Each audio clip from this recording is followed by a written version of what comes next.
नमस्कार मित्रांनो, ज्ञानमंदिर हायस्कूल व कनिष्ठ महाविद्यालय आळे, तालुका जुन्नर, जिल्हा पुणे मधून मी प्राध्यापक ढमाले एस बी आपल्या लोकसंख्या भाग 1 या प्रकरण 1 मधील तिसऱ्या व्हिडिओमध्ये सर्वांचे सहर्ष स्वागत करीत आहे. मित्रांनो, मागच्या व्हिडिओमध्ये आपण लोकसंख्येचे देशनिहाय, खंडनिहाय व जागतिक वितरण अभ्यासले. त्यामध्ये आपल्याला असं आढळून आले की लोकसंख्येचे जे प्रदेशनिहाय वितरण आहे त्यामध्ये खूपच असमानता आढळून येते. मग ह्या असमानतेस कोणते घटक कारणीभूत आहेत? लोकसंख्या सारखी का वितरित झालेली नाही आहे? तर त्या ठिकाणी त्याच्या वितरणावरती परिणाम करणारे जे घटक आहेत त्या घटकांचा अभ्यास आपल्याला या व्हिडिओमध्ये करायचा आहे. लोकसंख्येच्या वितरणावर परिणाम करणारे घटक.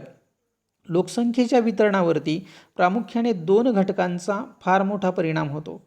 पहिले घटक आहेत प्राकृतिक घटक आणि दुसरे घटक आहेत मानवी घटक. या प्राकृतिक घटकांमध्ये आपल्याला जो पहिला घटक अभ्यासायचा जो आहे तो आहे प्राकृतिक रचना. आता प्राकृतिक रचना म्हणजे काय? तर आपल्या बाजूला आढळणारे मैदाने, पठारे, पर्वत, किनारपट्ट्या या सर्वांचा लोकसंख्येच्या वितरणावरती काय परिणाम होतो तो आपल्याला भाग या ठिकाणी अभ्यासायचा आहे. यातला पहिला जो भाग आहे तो आहे मैदाने. आता मैदानांचा लोकसंख्येच्या वितरणावरती काय परिणाम होतो तो या ठिकाणी आपल्याला अभ्यासायचा आहे. मैदानी प्रदेशाचा विचार केल्यास सामान्यतः मैदानी प्रदेशामध्ये उतार जो असतो तो अतिशय सौम्य असतो आणि त्याचा परिणाम असा होतो की जे मृदा जी असते ती मृदा परिपक्व असते आणि त्यामुळे ती सुपीक असते. दुसऱ्या बाजूला जमिनीमध्ये पाणी विपुल प्रमाणात मुरते, परिणामी जलसंपदा जी आहे ती सुद्धा विपुल आढळते. वाहतूक आणि दळणवळणाच्या सुविधांचाही भरपूर विकास होतो. परिणामतः मानवी वसाहती निर्माण करण्यासाठी जी योग्य परिस्थिती आवश्यक असते ती या प्रदेशामध्ये निर्माण होते. त्यामुळे शेतीबरोबरच इतर उद्योगधंद्यांचाही भरपूर विकास या क्षेत्रामध्ये होत असतो. अशा प्रदेशामध्ये याच कारणामुळे लोकवस्ती दाट आढळते. सामान्यतः गंगा, सिंधू, नाईल, मिसिसिपी, होयांगो ह्या जगातील ज्या काही महत्त्वाच्या नद्या आहेत त्या नद्यांच्या प्रदेशांमध्ये आपल्याला मुबलक प्रमाणात दाट लोकसंख्या आढळून येते. या उलट मैदानी प्रदेश असूनही वाळवंटी प्रदेशामध्ये मात्र आपल्याला लोकवस्ती जी आहे ती विरळ आढळते. हा त्याला अपवाद आहे. दुसरी प्राकृतिक रचना पठारी प्रदेश. जगातील बहुतेक पठारी प्रदेशांचा विचार केला तर जगातील बहुतेक पठारे ही खनिज संपत्तीने समृद्ध आढळतात. शिवाय जमीन सपाट असल्याने वाहतुकीचा विकास भरपूर होतो. परिणामी खनिजांवर आधारित उद्योगधंद्यांचा विकास या क्षेत्रामध्ये भरपूर होतो. उदाहरणार्थ छोटा नागपूरचे पठार. दुसऱ्या बाजूला जर जलसिंचन सुविधांचा जर विकास झाला, जलसिंचन सुविधा जर उपलब्ध झाल्या तर अशा क्षेत्रामध्ये शेतीचाही भरपूर विकास होत असतो. उदाहरणार्थ दख्खनचे पठार. त्यामुळे या प्रदेशांमध्ये लोकवस्ती दाट आढळून येते. अपवादाचा विचार जर केला तर अति उंच पठारे जी असतात ती बर्फाच्छादित आढळतात.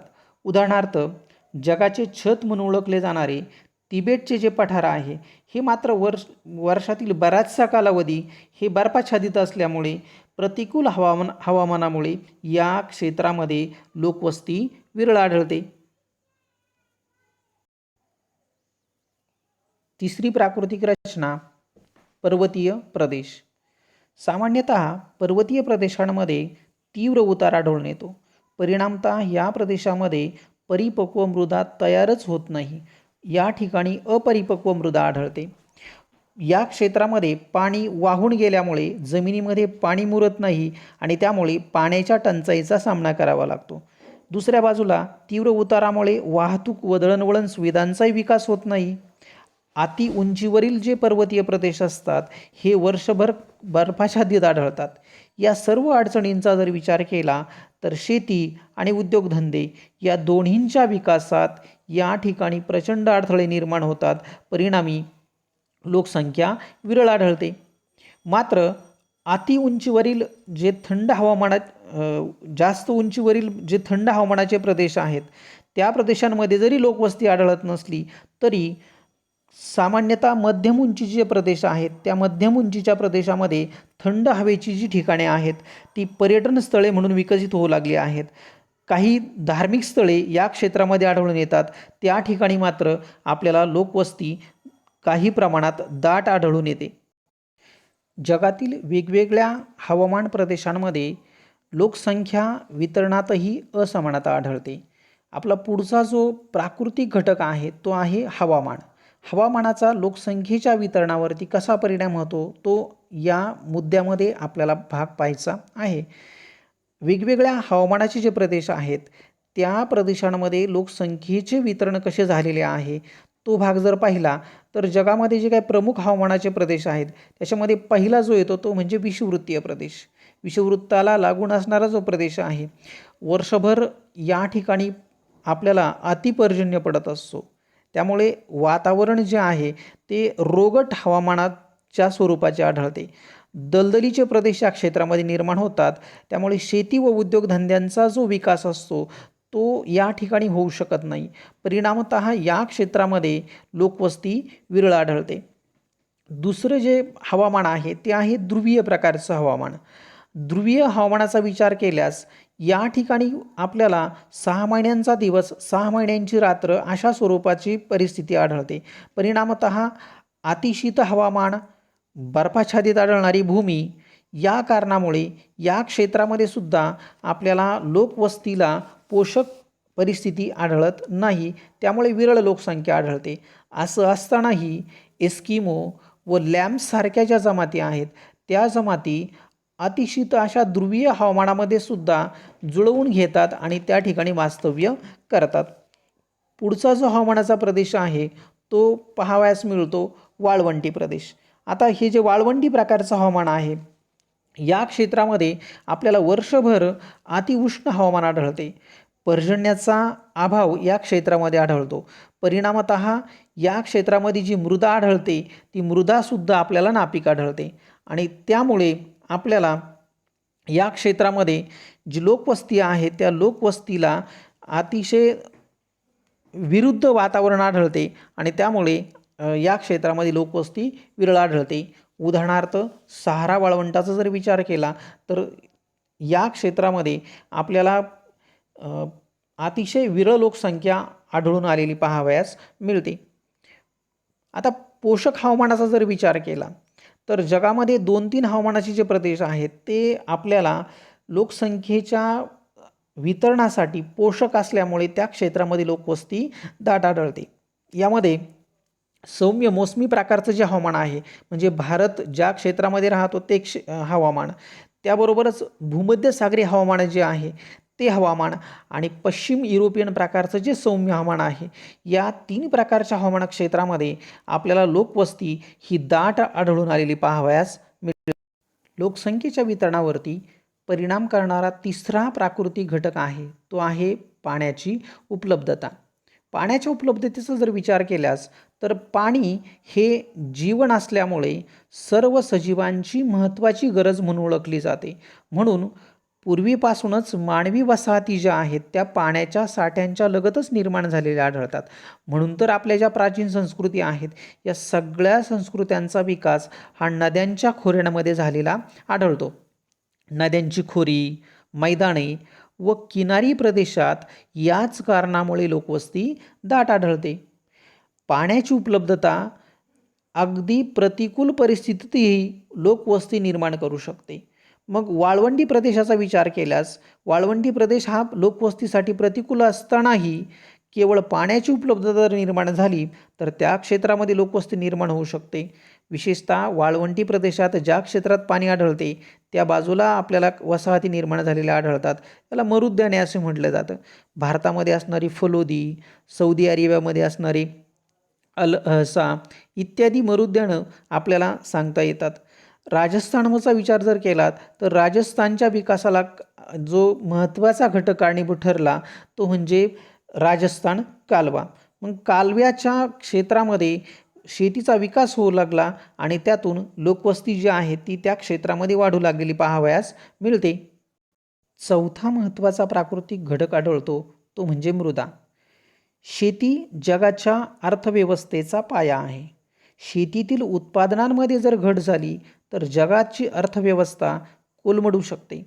त्यामुळे शेती हा जगाच्या अर्थव्यवस्थेचा प्रत्यक्ष किंवा अप्रत्यक्षरित्या पाया आढळून येतो. तर शेती मात्र प्रत्यक्षात मृदेच्या सुपीकतेवर अवलंबून आहे. त्यामुळे शेतीमध्ये आपल्याला उत्पादन जर घ्यायचं असेल तर मृदा सुपीक असणं अत्यंत गरजेचे आहे. शिवाय शेतीमध्ये इतर कोणत्याही व्यवसायापेक्षा जास्त लोकसंख्या सामावून घेण्याची क्षमता आढळून येते. परिणामतः अशा क्षेत्रामध्ये आपल्याला लोकसंख्या जी आहे ती दाट निर्माण झालेली पाहावयास मिळते. म्हणजे सुपीक नद्यांची जी खोरी आहेत ती नद्यांची खोरी, त्रिभुज प्रदेश, मैदाने जगातील सर्वाधिक दाट लोकसंख्येची क्षेत्रे म्हणून ओळखली जातात. ज्वालामुखीय रेगूर मृदेची जी पठारे जी आहेत या पठारांवरती आणि पर्वतांच्या पायथ्याशी आपल्याला ज्वालामुखीय रेगूर मृदा आढळून येते. ह्या मृदेच्या क्षेत्रामध्ये पाणी उपलब्ध झाल्यास ही मृदासुद्धा अतिशय सुपीक मृदा म्हणून ओळखली जाते आणि त्या क्षेत्रामध्ये सुद्धा आपल्याला लोकसंख्या दाट आढळून येते. प्राकृतिक घटकांनंतर दुसरा महत्त्वाचा लोकसंख्येच्या वितरणावर परिणाम करणारा घटक तो म्हणजे मानवी घटक. मानवी घटकांमध्ये आपल्याला विविध व्यवसाय आणि मानवाच्या ज्या वेगवेगळ्या आर्थिक क्रिया आहेत यांचा लोकसंख्येच्या वितरणावरती काय परिणाम होतो तो अभ्यासायचा आहे. यामध्ये सगळ्यात महत्त्वाचा पहिला जो घटक आहे तो म्हणजे शेती. शेतीचा विचार केल्यास शेतीमध्ये जर जलसिंचनाच्या सुविधा निर्माण झाल्या, खते, रासायनिक खते, बियाणे जर योग्य आणि चांगल्या प्रतीची जर उपलब्ध झाली तर शेतीमधून सिंचनाच्या साहाय्याने भरपूर उत्पादनं आपण काढू शकतो. म्हणजे उत्पादनामध्ये भरघोस वाढ करता येऊ शकते. त्यामुळे जगामध्ये हे एकमेव असं क्षेत्र आहे ज्या क्षेत्रामध्ये अतिरिक्त लोकसंख्या सामावली जाऊ शकते. म्हणजेच समजा एखादा कारखाना आहे, त्या कारखान्यामध्ये 50 कामगारांची गरज आहे, तर त्या कारखान्यामध्ये फक्त 50च कामगार काम करू शकतात. त्यापेक्षा जास्त कामगार जर असतील तर त्या ठिकाणी त्या कारखान्यामध्ये त्या जास्त कामगारांना सामावून घेण्याची क्षमता आढळत नाही. याउलट शेतीचा जर विचार केला तर शेतीमध्ये मात्र या कारणामुळं आपल्याला अतिरिक्त लोकसंख्या त्या शेतीमध्ये सामावली जाऊ शकते. त्यामुळेच आपल्याला या क्षेत्रामध्ये जगातील सर्वाधिक लोकसंख्या जी आहे ती सामावलेली आढळते. शेती उत्पादनावर प्रक्रिया करणारे उद्योग व शेतीला पूरक असणारे व्यवसाय यांच्यामध्ये भरपूर रोजगाराच्या संधी उपलब्ध आहेत. शेतीमधून घेतली जाणारी पिके आणि त्या शेतीचा आकार म्हणजे शेतीत कोणती पिके घेतली जातात आणि शेतीचा आकार किती आहे यानुसार आपल्याला शेतीचे वेगवेगळे प्रकार पडलेले पाहावयास मिळतात. यावर्षी हा भाग अभ्यासक्रमामध्ये नाही आहे, जुन्या अभ्यासक्रमामध्ये हा भाग अभ्यासण्यासाठी होता. मग शेतीचे जे प्रकार आहेत त्या प्रकारांपैकी सखोल उदरनिर्वाहक शेती. आता ही शेती जी आहे ती लहान आकार असतो आणि शेतीवर लहान आकार असूनसुद्धा लोकसंख्या जास्त अवलंबून असते. त्यामुळे शेतीमधून वर्षभर जास्तीत जास्त पिकं घेण्याचा प्रयत्न केलेला पाहावयास मिळतो. आकार लहान, लोकसंख्या मात्र जास्त, म्हणून शेतीतून भरपूर उत्पादनं घेण्याचा जो प्रयत्न केला जातो ती शेती सखोल उदरनिर्वाहक शेती म्हणून ओळखली जाते, ज्यात आपल्याला लोकसंख्या दाट आढळून येते. याबरोबरच मळ्याची शेती, मंडई बागायती शेती हे जे शेती प्रकार आहेत हे सुद्धा याच प्रकारे जास्त लोकसंख्या सामावून घेतात. या उलट विस्तृत धान्य शेती जी आहे याच्यामध्ये शेतीचा आकार प्रचंड मोठा असतो आणि त्या ठिकाणी यंत्रांचा वापर जास्त केला जात असल्यामुळे या शेती प्रकारामध्ये आपल्याला विरळ लोकसंख्या सामावलेली आढळून येते. दुसरा महत्त्वाचा व्यवसाय आहे खाणकाम व्यवसाय. खाणीच्या क्षेत्रामध्ये आपल्याला अनेक उद्योग सुरू झालेले पाहावयास मिळतात. याबरोबरच खाणीत काम करणारे कामगार आणि उद्योगधंद्यांमध्ये काम करणारे कुशल व अकुशल कामगार हे याच क्षेत्रामध्ये स्थायिक होतात. त्यांना सेवा देण्यासाठी म्हणजे ते ज्या क्षेत्रात काम करतात त्या क्षेत्रामध्ये त्यांना सेवा देण्यासाठी बँका, शाळा, दुकाने, दवाखाने, हॉटेल इत्यादी सारख्या अनेक सुविधा निर्माण होतात. परिणामी या क्षेत्रामध्ये लोकसंख्या दाट निर्माण होते. उदाहरणाचा जर विचार केला तर झांबियातील करंगा क्षेत्र जे आहे त्या क्षेत्रामध्ये तांब्याच्या खाणी आढळतात. याबरोबरच भारताचा विचार केला तर भारतात छोटा नागपूरचं पठार जे आहे त्या पठारावरती अनेक आपल्याला खाणी आढळून येतात. याबरोबर चीनमधील मांचुरिया, संयुक्त संस्थानातील ॲपिलिशन पर्वतीय पट्टा या क्षेत्रामध्ये जी दाट लोकसंख्या आढळते त्याला केवळ आणि केवळ या क्षेत्रामधला खाणकाम व्यवसाय जो आहे तो जबाबदार असलेला पाहावयास मिळतो. जसं पाणी ज्या क्षेत्रामध्ये उपलब्ध आहे ते क्षेत्र जरी प्रतिकूल असलं लोकसंख्येच्या वाढीसाठी तरी त्या ठिकाणी प्रतिकूल परिस्थितीही पाण्याची उपलब्धता त्या क्षेत्रात लोकवस्ती निर्माण करते. तसंच खनिज क्षेत्र जे आहे त्या क्षेत्रामध्ये जरी प्रतिकूल परिस्थिती असली तरी केवळ खनिजांच्या उपलब्धतेमुळे आपल्याला त्या क्षेत्रामध्ये लोकसंख्या दाट निर्माण झालेली पाहावयास मिळू शकते. उदाहरणाचा जर विचार केला तर प्रतिकूल परिस्थितीमध्ये वसाहती निर्माण झालेली जी क्षेत्र आहेत त्याच्यामध्ये ऑस्ट्रेलियामध्ये वाळवंटी क्षेत्रामध्ये ज्या सोन्याच्या खाणी आढळतात त्या क्षेत्रामध्ये आणि नैऋत्य आशियाचा जर विचार केला तर या क्षेत्रामध्ये आपल्याला वाळवंटामध्ये जी खनिज तेलाचे साठे आहेत या दोनही प्रदेशांचा विचार केला तर लोकवस्तीसाठी प्रतिकूल आहेत. पण केवळ या क्षेत्रामध्ये आढळणाऱ्या ज्या खाणी आहेत त्या खाणी या क्षेत्रात लोकसंख्या वाढीसाठी जबाबदार ठरलेल्या पाहावयास मिळतात. तिसरं महत्त्वाचं जे क्षेत्र आहे ते आहे वाहतूक क्षेत्र. वाहतूक क्षेत्राचा विचार केल्यास वाहतुकीच्या सोयीमुळे एखाद्या प्रदेशामध्ये जाण्या येण्यामध्ये सुलभता निर्माण होते आणि ही सुलभता निर्माण झाल्यामुळे या क्षेत्रामध्ये लोकवस्ती वाढू लागते. दुसऱ्या बाजूला वाहतुकीच्या सुविधांमुळे व्यापारास चालना मिळाल्याने लोकवस्ती दाट निर्माण होते.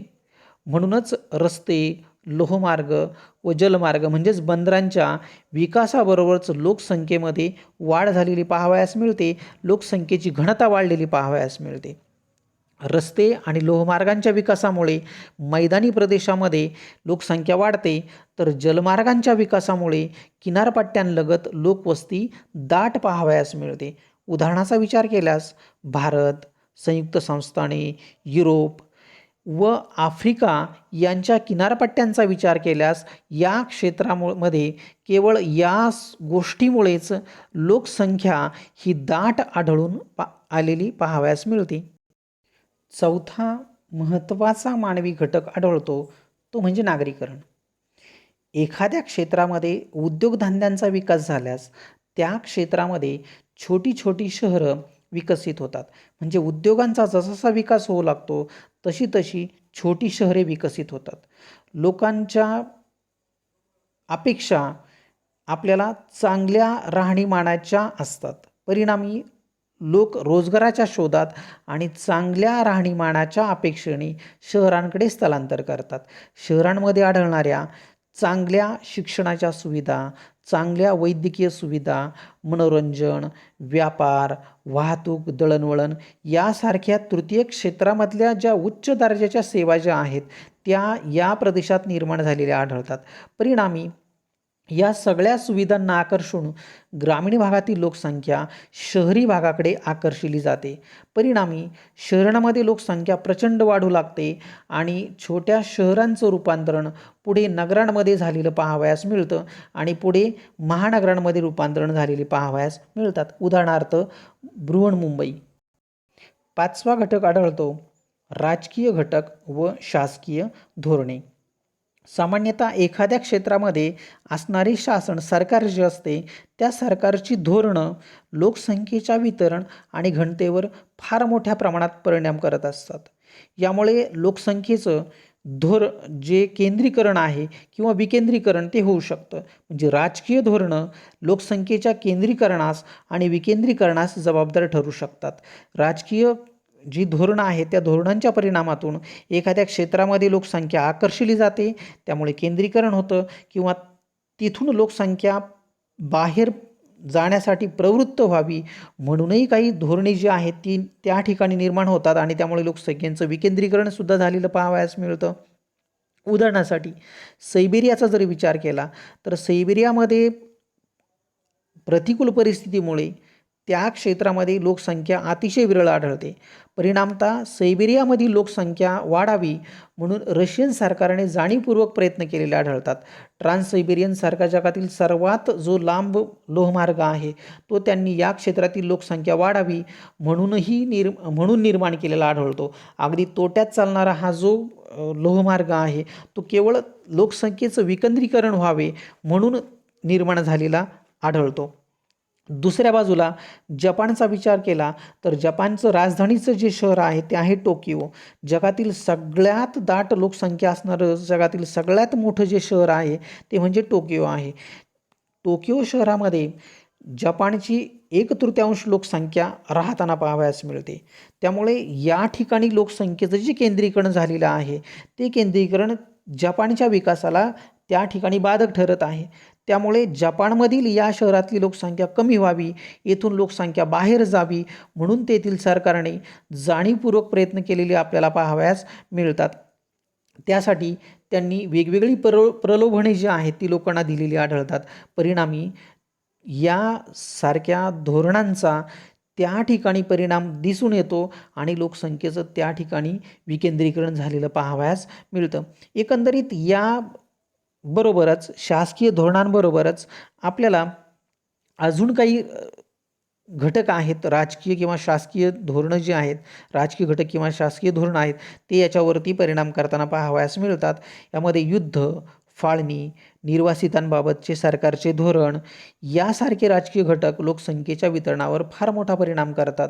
उदाहरणाचा विचार केल्यास भारताला स्वातंत्र्य मिळाल्यानंतर जी फाळणी झाली त्या फाळणीमुळे फार मोठ्या प्रमाणात लोकसंख्या जी आहे ती काही क्षेत्रामध्ये आपल्याला काही लोकसंख्या पाकिस्तानमध्ये गेली, पाकिस्तानमधील भरपूर लोकसंख्या भारतामध्ये आली, त्यामुळे भारताची लोकसंख्येची घनता वाढलेली पाहावयास मिळते.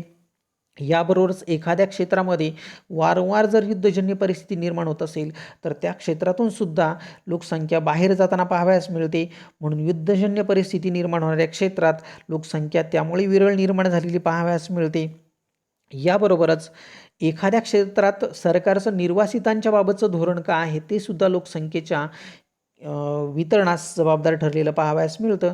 आपलं जे आत्तापर्यंतचं निर्वासितांबाबतचं जे काही ढिलं धोरण होतं अगदी त्या धोरणामुळेच आपल्याला ईशान्येकडील जी राज्य आहेत त्या ईशान्येकडील राज्यांमध्ये बांगलादेशमधील जे निर्वासित आहेत ते निर्वासित स्थायिक झालेले पाहावयास मिळतात आणि त्यातून त्या क्षेत्रातली लोकसंख्या आपल्याला प्रचंड प्रमाणात वाढलेली पाहावयास मिळते. अशा प्रकारे आपल्याला काही प्राकृतिक आणि काही मानवीय घटकांचा अभ्यास या ठिकाणी लोकसंख्येच्या वितरणासाठी आलेला पाहावयास मिळतो. आता या भागावरती आधारित असणारा आपल्याला 1.3 हा जो तक्ता आहे तो या भागाच्या अगोदरच आलेला आहे, पण हा अभ्यास केल्यानंतर आपल्याला त्या ठिकाणी हा तक्ता सोडवण्यासाठी सोपा जाईल. पहिल्या याच्यामध्ये कॉलममध्ये त्यांनी दिले प्राकृतिक किंवा मानवी घटक, दुसऱ्या याच्यामध्ये जास्त घनतेला जबाबदार ठरलेले आणि तिसऱ्या याच्यामध्ये कमी घनतेला जबाबदार ठरलेले घटक पाहावयास मिळतात. याच्यामध्ये पहिला जो प्राकृतिक घटक दिलेला आहे तो आहे उंच सकलपणा. सखल मैदानी, आता या ठिकाणी जो जास्त घनतेचा जो भाग आहे त्या जास्त घनतेला जबाबदार ठरणारे घटक कोणते आहेत ते त्यांनी पुस्तकातच दिलेले आहेत. सखल मैदानी प्रदेश, उदाहरणार्थ गंगेचं मैदान सांगितलेले त्यांनी. दुसरा जो कमी घनता जी आहे ती पर्वतीय भूमी ज्या क्षेत्रामध्ये आढळते त्या क्षेत्रामध्ये लोकसंख्या विरळ आढळते. उदाहरणार्थ त्यांनी हिमालय पर्वतीय क्षेत्र सांगितलेलं आहे. आता हवामानाचा विचार केल्यास जास्त घनतेला जबाबदार ठरणारे हवामान घटक कोणते आहेत ते आपण पाहिलेले आहेत. मोसमी हवामान प्रदेश असू द्या, भूमध्यसागरीय हवामानाचे प्रदेश असू द्या, पश्चिम युरोपियन हवामान असू द्या, या क्षेत्रामध्ये ह्या हवामानाच्या प्रदेशामध्ये लोकवस्ती दाट आढळते. उदाहरणार्थ मोसमी हवामानासारखा हवामानाचं क्षेत्र म्हणजे भारत. भूमध्यसागरीय आणि जे पश्चिम युरोपियन प्रकारचं हवामान जर विचारात घेतलं तर आशिया युरोपचा जो दक्षिण भाग आहे त्या दक्षिण भागामध्ये आपल्याला भूमध्यसागरी, तर पश्चिमेकडे आपल्याला पश्चिम युरोपियन प्रकारचं जे सौम्य हवामान आहे ते पाहावयास मिळतं, ज्या क्षेत्रामध्ये लोकसंख्या दाट आढळते. तर विरळ लोकसंख्येला जबाबदार ठरणारं, विरळ घनतेला जबाबदार ठरणारं जे हवामान आहे ते हवामान म्हणजे अतिउष्ण, अतिशीत असणारे जे ध्रुवीय हवामान आहे ते, याबरोबरच त्या ठिकाणी सहारा जे वाळवंट आहे ते सहारा वाळवंट आणि टुंड्रा प्रदेश त्याची उदाहरणं आपल्याला सांगता येतील. म्हणजेच कमी घनतेला अतिउष्ण आणि अतिशीत हवामान आहे ते जबाबदार असलेलं पाहावयास मिळतं. याबरोबरच पुढचा घटक येतो तो म्हणजे साधनसंपत्तीची उपलब्धता. आता साधनसंपत्तीची उपलब्धतेमध्ये जास्त घनतेला जबाबदार ठरणारे घटक कोणते आहेत, तर ज्या क्षेत्रामध्ये खनिजे आणि ऊर्जा साधने आढळतात त्या क्षेत्रामध्ये लोकवस्ती दाट आढळते. उदाहरणार्थ आखाती देश जे आहेत त्या आखाती देशांमध्ये प्रतिकूल परिस्थिती असताना सुद्धा केवळ त्या ठिकाणी आढळणारं खनिज तेल जे आहे ते साधन संपत्तीची उपलब्धता म्हणजे आढळते आणि त्यामुळे लोकवस्ती दाट आढळते. भारताचा विचार केल्यास छोटा नागपूरच्या पठारावरती सुद्धा आपल्याला याच कारणामुळे लोकसंख्या दाट असलेली पाहावयास मिळते. तर कमी घनतेला जबाबदार ठरतं साधन संपत्तीचा जर अभाव असेल तर त्या क्षेत्रामध्ये लोकसंख्या आपल्याला विरळ आढळून येते. पुढचा जो घटक सांगितला त्यांनी आर्थिक. आता याच्यामध्ये आपल्याला सांगता येतील त्यांनी पुस्तकात सांगितलेले व्यापारी व आर्थिक केंद्र जे असतात त्या क्षेत्रामध्ये लोकवस्ती दाट आढळते. उदाहरणासाठी त्यांनी आपल्याला टोकियोचं उदाहरण दिले आहे का जिथे व्यापारी जपानचं व्यापारी आणि आर्थिक केंद्र आहे त्यामुळे लोकवस्ती दाट आढळते. दुसऱ्या बाजूला ज्या क्षेत्रामध्ये कमी आर्थिक वृद्धी झालेली आढळते त्या क्षेत्रामध्ये लोकसंख्या विरळ आढळते. उदाहरणार्थ त्यांनी लुधियाना सांगितलेलं आहे. आता सामाजिक घटकांचा विचार केल्यास जास्त दाट लोकसंख्येला जबाबदार ठरणारे जे घटक आहेत ते म्हणजे पुरुषप्रधान संस्कृती, बहुपत्नीत्व, बालविवाह, विवाहाची सार्वत्रिकता यासारख्या ज्या काही परंपरा आहेत, या सामाजिक ज्या रूढी आहेत, या रूढी आपल्याला आफ्रिका आणि आशियामध्ये पाहावयास मिळतात आणि त्यामुळे या क्षेत्रामध्ये लोकवस्ती आपल्याला दाट आढळते. याबरोबरच जर याच्या विरुद्ध परिस्थितीचा विचार केल्यास सामाजिक घटक जे लोकसंख्या विरळ असण्याला जबाबदार ठरतात ते म्हणजे युरोपियन देशांमध्ये, अमेरिकेसारख्या देशांमध्ये मोडकळीस आलेली जी कुटुंब व्यवस्था आहे, म्हणजे कुटुंब व्यवस्था त्या ठिकाणी अस्तित्वात नाही आहे. लिव्ह इन रिलेशनशिपसारखी जी प्रथा आहे त्या ठिकाणी निर्माण झालेली आहे. त्यामुळे लोकवस्ती आपल्याला दाट लोकसंख्या वाढ जी आहे ती वाढच त्या ठिकाणी होताना पाहावयास मिळत नाही. युरोपसारख्या जे खंड आहे त्या खंडामध्ये लोकसंख्या ऋणगतीने वाढताना पाहावयास मिळते. म्हणजे विकास जो आहे तिथला जो वाढीचा दर जो आहे तो ऋण असलेला पाहावयास मिळतो. याबरोबरच शिक्षणाचा जसा प्रसार होईल त्याबरोबरच मुलगा आणि मुलगी यांच्यामधला भेद जसा जसा कमी होत जाईल तसतसं त्या क्षेत्रामध्ये लोकसंख्या विरळ होताना पाहावयास मिळते. सरकारी धोरणांचा विचार केल्यास सरकारी धोरणांचा विचार केल्यास निर्वासितांचा जो प्रश्न आहे त्या निर्वासितांना जर आश्रय देण्याची परिस्थिती म्हणजे धोरण आहे ते सरकारचं असेल, त्याबरोबरच लोकसंख्येच्या नियंत्रणासाठी कोणतेही उपाययोजना जर केल्या जात नसतील तर त्या ठिकाणी लोकसंख्या वाढू शकते. जी भारताची परिस्थिती आहे, भारत त्याचं उत्तम उदाहरण आहे. युद्धजन्य परिस्थिती ज्या क्षेत्रामध्ये आढळते, याबरोबरच फाळणी असू द्या, जपानसारख्या देशांमध्ये कडक कायदे आहेत त्यामुळे लोकसंख्या वाढीचा जो वेग आहे तो कमी आढळतो आणि परिणामी आपल्याला लोकसंख्या जी आहे ती कमी आढळलेली पाहावयास मिळतो. जपानची लोकसंख्या जरी जास्त असली तरी वाढीचा दर मात्र हा फारच कमी झालेला पाहावयास मिळतो. आता सांस्कृतिक घटकांचा जर विचार केला तर यामध्ये आपल्याला सामान्यतः पाहावयास मिळतं की म्हणजे आवश्यक जे आहे घनतेसाठी लोकसंख्या घनता जी आहे ती दाट जी आहे त्याला जबाबदार ठरणारे जे सांस्कृतिक घटक आहेत त्यामध्ये आपल्याला सांगता येईल मुलं ही घरची फुलं आहेत किंवा मुलं ही देवाची देणगी आहे असं जिथं समजलं जातं त्या क्षेत्रामध्ये ही जी संस्कृती आहे ती संस्कृती आपल्याला लोकसंख्या वाढीला जबाबदार ठरलेली पाहावयास मिळते. दाट लोकसंख्येला जबाबदार ठरलेली पाहावयास मिळते. उदाहरणासाठी भारताचा विचार होऊ शकतो. याबरोबरच ज्या क्षेत्रामध्ये चंगळवादी प्रवृत्ती निर्माण झालेली आहे म्हणजेच तिथली संस्कृतीच ही चंगळवादी आहे त्या क्षेत्रामध्ये लिव्ह इन रिलेशनशिपसारखी जी परिस्थिती आहे किंवा जे राहण्याची ही आहे परंपरा जी आहे ती आता निर्माण होऊ लागलेली आहे आणि त्यामुळे युरोपियन संस्कृतीमध्ये आपल्याला ही प्रवृत्ती आता निर्माण होताना पाहावयास मिळते आणि त्यामुळे आपल्याला इथली सरकार अशी परिस्थिती हाताळताना कुटुंब व्यवस्था टिकवण्यासाठी प्रयत्न करत आहेत आणि त्यामुळेच आपल्याला या क्षेत्रामध्ये यासारख्या ज्या सांस्कृतिक घटक आहेत तिथले किंवा सांस्कृतिक ज्या परंपरा आहेत तिथल्या त्या परंपरा लोकसंख्येच्या प्रतिकूलतेला जबाबदार असलेल्या पाहावयास मिळतात. अशा प्रकारे लोकसंख्येच्या वितरणावरती आपल्याला परिणाम करणारे घटक जे आहेत ते सांगता येतात. उर्वरित भाग आपण पुढच्या व्हिडिओमध्ये पाहणार आहोत. थँक्यू.